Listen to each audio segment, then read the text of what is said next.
Hi friends, vegetable தம் பிரியாணி சுவையாக அடுப்பை medium ஃப்ளேமில் வச்சு பிரியாணி பாத்திரத்தில் 50 ml கடலை எண்ணெய் விட்டுருக்கேன்.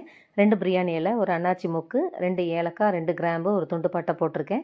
பெரிய வெங்காயம் 2 நீல வாக்கில் கட் பண்ணது, ஒரு ஸ்பூன் இஞ்சி பூண்டு விழுது போட்டு வெங்காயம் கலர் மாறுற வரைக்கும் வதக்கி விட்டுக்கலாம். பாதி குடமிளகா கட் பண்ணி சேர்த்துருக்கேன். பழுத்த தக்காளி 5 கட் பண்ணி சேர்த்துருக்கேன். வெங்காயம் தக்காளி 5 நிமிஷம் வதக்கி விட்டுக்கலாம். அன்னபூர்ணா பிரியாணி மசாலா 1/4 பேக்கெட் போட்டிருக்கேன். கலருக்கு காஷ்மீரி சில்லி மிளகாய்த்தூள் 1 ஸ்பூன் போட்டிருக்கேன். அடுப்பை சிம் பண்ணி 5 நிமிஷம் மசாலா பச்சை வாசம் போகிற வரைக்கும் வதக்கி விட்டுக்கலாம். சின்ன சோயா 50 கிராம் தண்ணியில் ஊற வச்சு எடுத்து வச்சுருக்கேன். 1 கப் காலிஃப்ளவர் சுடுதண்ணியில் அலசி எடுத்து வந்திருக்கேன். 1 கேரட், 4 பீன்ஸ் பொடியாக கட் பண்ணி சேர்த்துருக்கேன். காலிஃப்ளவர், சோயா, கேரட், பீன்ஸ் போட்டிருக்கேன். 1 ஸ்பூன் உப்பு போட்டிருக்கேன்.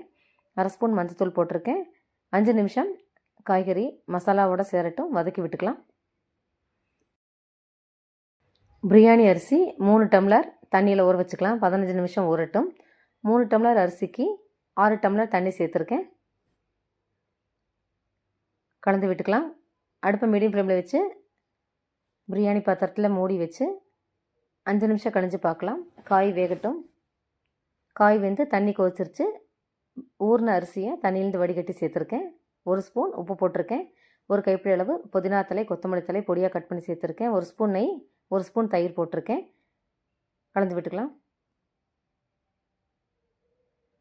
அடுப்பை மீடியம் ஃப்ளேமில் வச்சு மூடி வச்சு ஒரு பாத்திரத்தில் பாதி அளவு தண்ணி வச்சு தம் கட்டிடலாம். 5 நிமிஷம் கழிஞ்சு பார்க்கலாம். பாருங்கள், பாதி வெந்துருச்சு, கொஞ்சம் தண்ணி இருக்குது. அடுப்பை சிம் பண்ணிவிட்டு கலந்து விட்டுட்டு பிரியாணி பாத்திரத்தில் மூடி வச்சு அடுப்பு சிம்லேயே 10 நிமிஷம் கழிஞ்சு பார்க்கலாம். சுவையான தம் பிரியாணி, வெஜிடபிள் தம் பிரியாணி ரெடி ஆயிடுச்சு. நீங்கள் தயிர் பச்சடியோடு சாப்பிட்லாம். தேங்க்யூ.